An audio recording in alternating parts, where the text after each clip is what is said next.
Yeah, growing up with Constantine. So one of the puzzling things about the Constantine drama is the fact that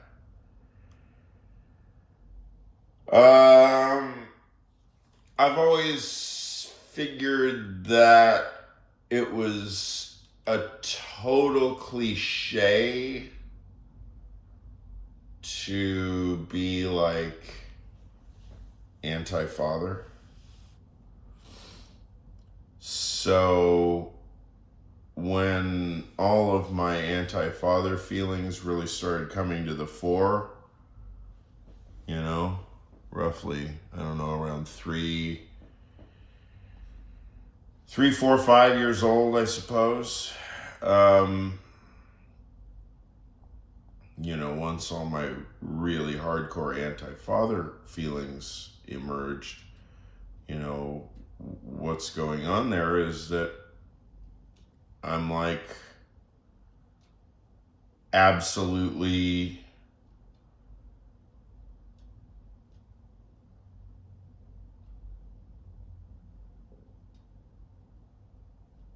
conflicted from the earliest moments about how this fucker is supposed to be interpreted. Clearly illiterate guy. And like, what can I make the criticism about illiteracy if I'm 3 or 4 years old? Yes, sort of. Because my complaints about him from the earliest ages, and inevitably, of course, I'm just complaining to who? My mom, is about my utter frustration and dumbfoundedness about his inability to communicate according to what I understood communication to be, because I was never around him, except whenever it was, I guess, that he found it amusing to be around me, which was probably about an hour a week. That's before they turned into enemies. I mean, still, you live with your parents and you're an infant, and still your father only really spends about an hour a week with you, even though you live in the same house.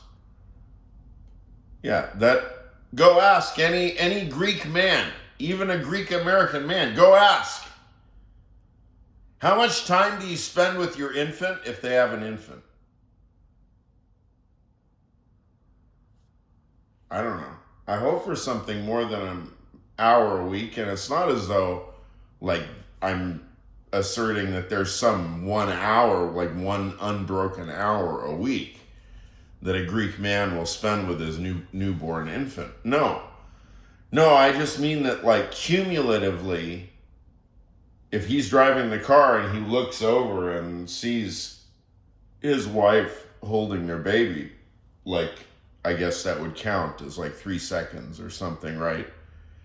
I'm just saying that cumulatively, all those moments probably add up to about an hour a week. Typical Greek man, probably still today.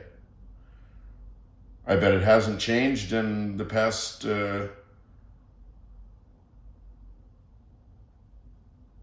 many generations. How's that shit gonna change? I mean, we're talking about today. I mean, how was it in 300, 400 years ago? Jeez.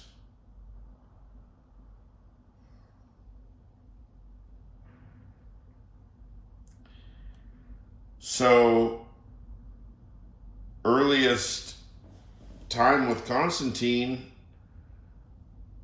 a priori conflicted. Always already conflicted. Always already half cynical, half dubious, half ambiguous, half ambivalent. What the fuck is going on here? Who is this monster with this accent who's like 10 times as loud as everybody? and apparently who really doesn't understand he doesn't understand things like reasons. He doesn't understand how reasons work. He doesn't ever keep his word, right? Any promise, I mean, promise is a stupid word. Any commitment, right? Any commitment that Konstantine would make was bound to be broken. Was just utterly bound to be broken. There was no one commitment he could keep. If he said that it's still the same. I don't know how anybody puts up with his bullshit. Probably he keeps commitments with many respects, but he doesn't keep commitments with people he doesn't respect. And that includes women and children. So anyway, all of this horrible behavior, and then what is this now? What is this obligation that I even have to be associate with this person or know this person? It's pure absurdism. Pure absurdism. Hi, here's this stranger. You're obligated to spend time with him. Why? Oh, well, he's your dad, and so that's just the way it is. Okay, but I don't like him. He doesn't treat me very well, right? Why are you forcing me to spend time with him? Well, the law says that you have to. The law? What the fuck is the law? And so on.